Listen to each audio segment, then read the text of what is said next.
les amis, j'espère que vous allez bien. C'est l'heure de faire le bilan de cette 3e semaine de sèche, de perte de poids, j'aime pas forcément ce terme. Mais du coup, comme chaque semaine, je vous documente un petit peu comment est-ce que se sont passés mes précédents jours et quels sont les objectifs pour la semaine d'après. Et j'ai une bonne, très bonne nouvelle même, puisque ça a enfin bougé. Je vais t'expliquer tout ça aujourd'hui. Bon, du coup, il y a 2 semaines, c'était très compliqué parce que malgré le fait que j'ai baissé mon total calorique, et bah au final, j'avais pas perdu de poids ou j'avais perdu 100 grammes, ce qui était compliqué parce qu'il y avait les chaleurs et moi je fais généralement beaucoup de rétention d'eau dès lors qu'il y a des chaleurs. Donc c'était un peu embêtant. En tout cas, sur cette semaine, l'application m'a dit que j'avais enfin perdu du poids. Donc moi, je me pèse quotidiennement. Pourquoi est-ce que je me pèse quotidiennement? Parce que ça me permet d'avoir une moyenne sur la semaine, puisque il suffit que tu te pèses le lendemain d'un repas qui était un petit peu plus riche, sur lequel tu as un petit peu moins dormi, tu as mangé un petit peu plus de sel, et bah au final, tu peux avoir un poids qui est totalement différent. C'est pour ça que moi, je conseille 3 à 4 pesées par semaine, c'est vraiment idéal. 7 sur 7, c'est vraiment le must du must. Moi, c'est ce que je fais. Je rentre tout ça directement dans mes FitnessPal, comme ça, en fait, j'ai les données directement depuis le début. Comme je t'avais dit, je crois que ça fait genre 1200 jours que je suis connectée. Enfin bref, du coup, c'est juste pour t'expliquer ça, que moi je rentre tout dans l'application, comme ça j'ai et mes calories et mon poids directement dedans. Ensuite, du coup, pour cette semaine, donc on est redescendu quand même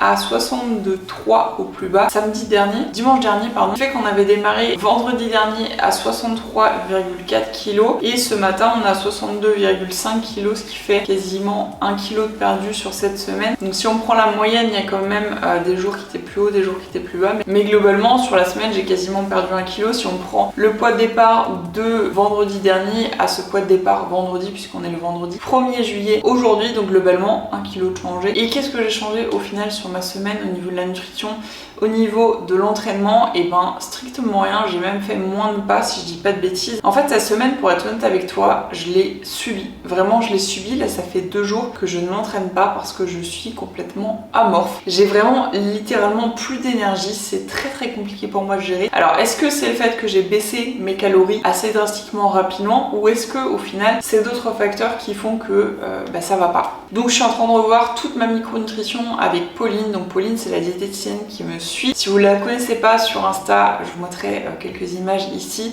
C'est une experte vraiment dans son domaine, elle me permet de savoir un petit peu comment est-ce que je peux optimiser ma santé, optimiser ma nutrition de manière générale, et vraiment je leur remercie parce qu'elle a une capacité et un professionnalisme qui sont impressionnants. Vraiment c'est trop cool d'avoir des gens comme ça compétents. Donc on revoit la nutrition, j'essaie de bien dormir. Donc voilà, donc j'essaie d'optimiser vraiment tout ça. Je me suis pas entraînée hier ni avant-hier, et aujourd'hui je vais reprendre, je pense, je vais voir un petit peu comment est-ce que je me sens, mais globalement il faut absolument que j'optimise ma micronutrition, tout simplement pour aller mieux et pour reperdre du poids. Donc c'est l'objectif là sur les prochains jours. Ce que j'ai commencé à faire aussi, c'est que j'ai commencé à revoir un petit peu ma supplémentation. Donc je reprends du magnésium que j'avais arrêté de prendre, et je reprends de la vitamine C et aussi du coup de la luminothérapie. Et donc j'ai commencé une thérapie par la lumière rouge. Donc avant de démarrer sur des explications farfelues, je vais peut-être te redétailler quelques petites notions de physique parce que je pense que ça fait pas de mal, tout simplement. Pour t'expliquer tout simplement qu'est-ce que c'est et à quoi ça sert la lumière rouge. De manière générale, quand on parle d'exposition à la lumière, on parle d'exposition à la lumière du soleil qui m'éclaire là actuellement, et pas à l'exposition des spots lumineux ou bien de l'écran de votre smartphone. Et ce qu'il faut bien que tu comprennes, c'est que chaque lumière a son spectre de longueur d'onde. Donc les spots ici, le soleil, chacun a son spectre de longueur d'onde, ce qui va déterminer sa couleur. Et ce qu'il faut bien que tu retiennes, si tu as suivi au collège, c'est que le spectre de chaque lumière qui est artificielle est différent du spectre de la lumière du soleil. Mais pas de panique, hein, c'est absolument pas un souci, ne t'inquiète pas. La chose qui est très intéressante, c'est que une partie du spectre de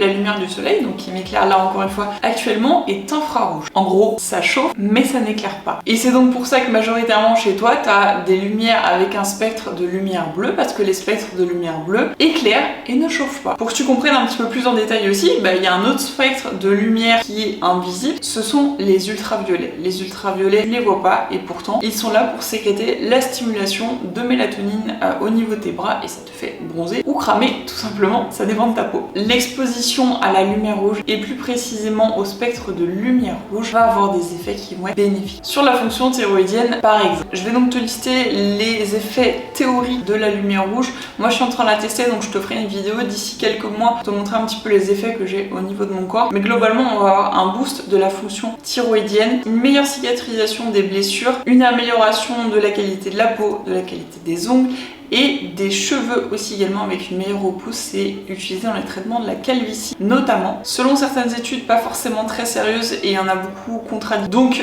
c'est pas encore avéré parce qu'il y a des études pour, il y a des études contre, mais globalement ça permettrait de réduire la production de cellulite. On peut avoir aussi une amélioration de la production de testostérone, donc ça c'est vraiment un petit plus pour les personnes qui souhaitent booster leur testostérone. Donc moi je vous ferai un retour d'expérience d'ici quelques mois, mais en tout cas si vous voulez voir un petit peu à quoi ça ressemble les lumières rouges, je vous laisse un petit code promo juste ici pour pouvoir vous aussi tester la lumière rouge. Donc voilà un petit peu les choses que j'ai mis en place pour essayer de booster cette perte de poids, parce que encore une fois j'ai un métabolisme qui s'adapte très bien. Alors effectivement j'aime pas forcément parler de métabolisme adaptatif, mais c'est un petit peu le cas dans mon cas pour le coup, parce que j'arrive à monter très haut au niveau du total calorique sans prendre trop de poids, et par contre il faut que je descende très bas pour perdre du poids, donc en soi je vais l'appeler adaptatif, même si j'aime pas forcément ce terme. Donc voilà, on perd 1 kg quasiment sur cette semaine, road to semaine 3, et du coup moi là je vais aller m'entraîner. Donc c'est parti, let's go.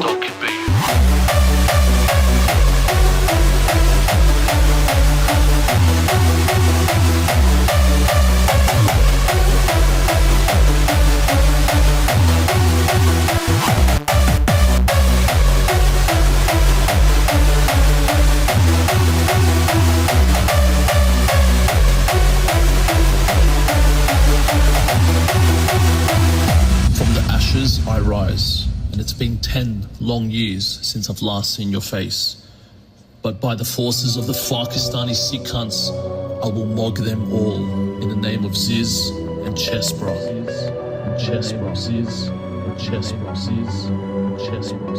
Et donc pour la recette, tu auras besoin de 2 Weetabix, ça je trouve ça en supermarché, un petit peu de fromage blanc ou de skyr, de la crème, j'ai pris de la 4%, mais tu peux prendre celle que tu veux, de la vanille, du lait, amande ou végétal et de la gélatine, c'est vraiment très très important.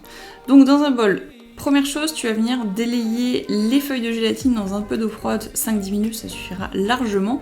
Et pendant ce temps-là, tu vas prendre tes 2 Weetabix, tu vas venir les émietter. Donc soit tu as un mixeur et ça va 10 fois plus vite, soit tu fais comme moi et tu le fais à la main directement. Une fois que c'est bien en miettes, tu vas venir y ajouter 100 ml de lait. Donc moi je prends du lait d'amande, celui-là c'est 13 cal au 100 g, ce qui te fait que, et c'est encore moins calorique, mais tu peux prendre du lait animal si tu veux.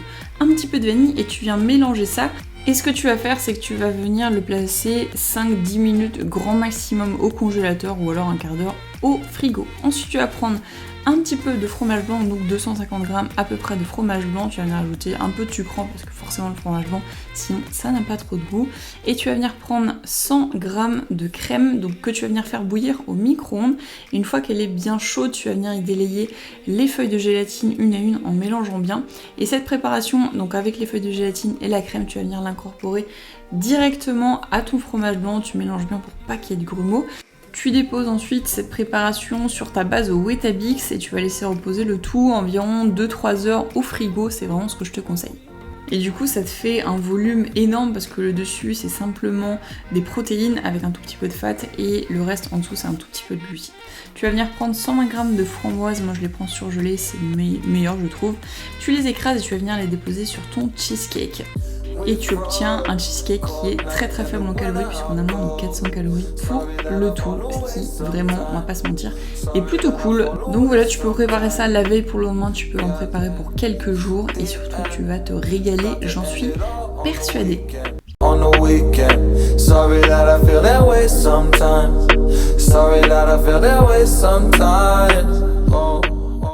Je te remercie vivement d'avoir regardé cette vidéo jusqu'au bout, moi ça me fait vraiment plaisir de pouvoir te partager et te documenter cette perte de poids. Donc si tu n'es pas encore abonné, je t'invite directement à venir cliquer sur le bouton s'abonner puisque chaque semaine en ce moment je te documente une nouvelle vidéo. Donc si tu veux pas louper celle de la semaine prochaine, je t'invite vivement à venir t'abonner. D'ici là, moi je te souhaite une excellente journée, je te dis à très très vite, c'était Maëlys, ciao.